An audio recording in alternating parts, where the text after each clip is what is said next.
Life is better with a Titan. Believe the hype. These are just some of the slogans being used to sell the newest title, Titanfall. But does the debut title from Respawn Entertainment really deserve all this hype, and the 89% or the 9 out of 10s that it's getting from review sites like Metacritic and IGN? Set in a futuristic world filled with mechs and spaceships, Titanfall pits two main factions against each other. In the main story campaign, you play as either the IMC or the Rebel Militia. The IMC is a mega corporation bent on controlling and exploiting colonies and frontiers in their goal to maximize profits and dominate the robot manufacturing industry. The militia are a ragtag bunch of homesteaders, bandits, mercenaries and pilots determined to stop the corrupt IMC at all costs. Think Joss Whedon's browncoats in Firefly. Any sci-fi fan will feel an immediate affinity for this new universe. It's a shame then that you're only able to dip your toe into what has the potential to be a very rich and exciting new world. Both the IMC, the militia and this new universe are never really fully fleshed out. The backdrops from the main campaign look beautiful, but they're only window dressing. There's sadly no substance here. It all stinks of a wasted opportunity. However, it's almost certain that there will be a sequel on the way in the future. Here's hoping Respawn plan to flesh out this world in more detail. I myself am very excited to return to this universe and explore more. If I could choose one word that would sum up the gameplay of Titanfall perfectly, it's fun. While Titanfall doesn't revolutionize the first-person shooter multiplayer scene in any way, it certainly shakes it up, adding new spice and flavor, and finally zapping some life into what has quickly become a stagnant and lackluster genre, thanks to the excess of repetitive Call of Duty and Battlefield games that dominate the market. There are many elements to the game that are familiar, and some that are new. Two aspects that set Titanfall apart from its counterparts are the verticality of movement and level design, and the interchangeable gameplay styles between the ground infantry pilots and giant overpowered titans. The addition of a jetpack for your pilot really opens up the levels both horizontally and vertically. It's so much fun to wall run, propel into rooftops and into open windows, and this really adds a new dynamic to the combat. Pilots feel fast and agile. You can chase down enemy pilots running from wall to wall, shooting at each other in an exciting dogfight, or climb onto rooftops and into windows as you take on the much larger but slower mechs. This maneuverability balances the game nicely, and the pilot becomes a class that can stand its own ground against what on the surface would appear to be the more overpowered Titan. Equally, the mechanics for the Titans are great too. The transitions when getting into and out of your Titan are smooth, and the abilities each Titan has are fun and engaging. Abilities like the Vortex Shield, Electric Smoke and Missile Rockets make the gameplay variable, and sometimes it can be an exciting battle as you find yourself surrounded by enemy Titans or having to deal with an enemy pilot who has jumped onto your back. Finally, having your Titan standing guard while you clear out an area, hack a terminal or even fight alongside you is awesome. Another new element to the game is the burn card system, which is used in Titanfall to replace the kill streaks perks of Call of Duty or Battlefield. I'm a huge fan of this new mechanic. Everyone will earn cards at some point, and they make you play more strategically. You can use some cards to gain a short stat boost or a more powerful weapon. Others can be used to hack enemy bots or reveal the location of enemy pilots. If used wisely, they can really change the flow of a game and are a nice addition, which I hope to see expanded upon in the future. A lot of the common elements of first-person shooter multiplayer games are there. There are 3 customizable Titans and 5 customizable pilot classes.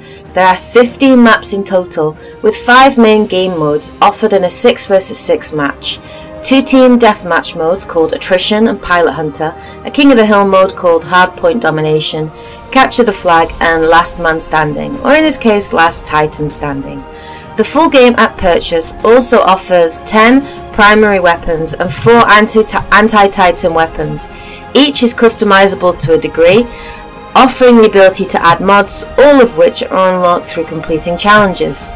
Each of the weapons feels unique and handles well, providing a range of gameplay styles. If you're an assault class like me, you may prefer the R110C carbine or the CAR SMG, but for those of you that like to get up close and personal, the EVA 8 shotgun packs a hell of a punch, and if you're a sniper at heart, that's here too.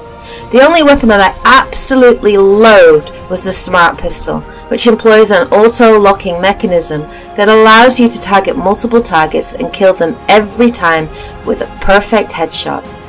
It's an overpowered and frustrating weapon that requires little skill to use, though I admit to kill a fellow pilot requires 3 lock-ons and a bit more skill and time. This weapon needs nerfing quickly, or risk taking some of the fun, skill and competitiveness out of the game. While there is some degree of customization, it's shockingly limited compared to the level of customization available in Call of Duty. It seems like a glaring omission for what is predominantly a multiplayer game. I would have liked a more in-depth ability to customize pilots, titans and weapons. I would have loved the ability to color code my titan, add little details, pieces and specs to show the characters and relationship built between my titan and pilot as they fight countless battles together. Another aspect of the game that many have criticised is the terrible AI for the NPCs and grunts that fight alongside you. While I agree that they are pretty weak and stupid and in no way a challenge for human players, it is clear that they are intentionally designed like this. They're supposed to be an easy kill, so that new players can adapt easily to the game and gain XP and points, which are crucially needed to win a match and cool down your Titan. So in this way, they are a good feature of the game, which definitely contributes to a game that feels more accessible than Call of Duty for those new to the first-person shooter genre.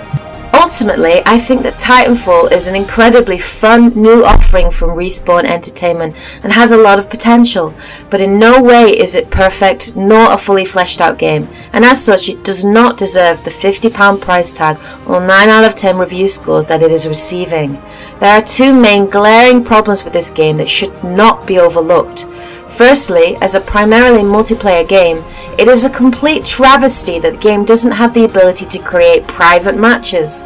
You can jump into an online game with friends, but you have no control over the map you are playing on, nor on who your opponents will be. Also, there is a complete lack of clan modes, which for a 6 vs 6 game is a crime. Secondly, the game's supposed story campaign is a complete joke. The developers at Respawn Entertainment kept very hush-hush about this element when asked prior to the game's launch, and the reason is now clear. There is no single-player story-based campaign to speak of. The story campaign contains 9 main missions, which are basically multiplayer modes and maps with a little short exposition or cinematic scene beforehand or voiceovers during the fighting. The story campaign can be beaten in as little as 4 hours. 4 hours! It's lazy game development, and it sends an unnerving message for the future, which is that game developers are moving towards multiplayer games, microtransactions thanks to the new Titanfall Season Pass announced for £20, shorter development timelines, and away from single player campaigns. It is astonishing then that the PC download of the game is 50 gigabytes. What content is there that justifies this size? We need to send a clear message to developers that we are not willing to spend £50 or $70 on a game that has so little content. Overall, I like Titanfall and think it's a fun, refreshing take on the first-person shooter genre, but in no way do I think it deserves the price tag of £50. Because of its lack of story campaign and customization, I would give Titanfall 6.5 out of 10. So go out and try it at some point, absolutely, but maybe wait for it to come down in price a little first. Yes! Got you! Hell yeah! That's how we deal with you, my friend.